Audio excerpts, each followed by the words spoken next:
ഇതുകൊണ്ടൊന്നും തീർന്നില്ല. ഇനി പല പല ചീപ്പ് ട്രിക്കുകൾ എന്റെ കയ്യിലുണ്ട്. ഒന്നീ ഞാൻ നാറും, അല്ലെങ്കിൽ ഞാൻ നേടും. അതുകൊണ്ട് എന്ത് വേണമെന്ന് തീരുമാനിച്ച് പറയണം. ഓക്കെ, നിങ്ങൾ ഉദ്ദേശിക്കുന്ന പോലെ ഉള്ളൊരു പെൺകുട്ടിയല്ല ഞാൻ. നിങ്ങളുടെ സ്വപ്നത്തിലുള്ള ഒരു ഭാര്യയാവാൻ എത്ര ശ്രമിച്ചാലും എനിക്കാവില്ല. ഞാൻ എന്താണ്, ഏതാണ്, എങ്ങനെയുള്ളവളാണ് എന്ന് നിങ്ങൾക്കറിയില്ല. ഞാനൊരു അഹങ്കാരിയാണ്, അസൂയ നിറഞ്ഞവളാണ്, ഒരു തേവിടിശിയാണ്. എന്റെ അച്ഛൻ ഒരു കൊലപാതകയാണ്, എന്റെ അമ്മ ഒരു വേശ്യയാണ്. എന്റെ സ്വാർത്ഥ താല്പര്യങ്ങൾ നേടിയെടുക്കുവാൻ വേണ്ടി എന്നെ തന്നെ വിൽക്കാൻ തയ്യാറുള്ള ഒരുവളാണ് ഞാൻ. ഒരു ഭാര്യയ്ക്കും അമ്മയ്ക്കും സ്ത്രീക്കും വേണ്ട യാതൊരു ഗുണങ്ങളും ഇല്ലാത്ത എന്നെ പോലെ ഒരു വൃത്തിയുടെ പെണ്ണിനെയാണോ നിങ്ങൾക്ക് ആവശ്യം?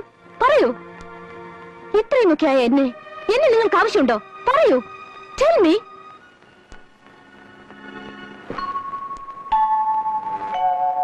Still I love you. Tam tam tam tanam tam tam tanam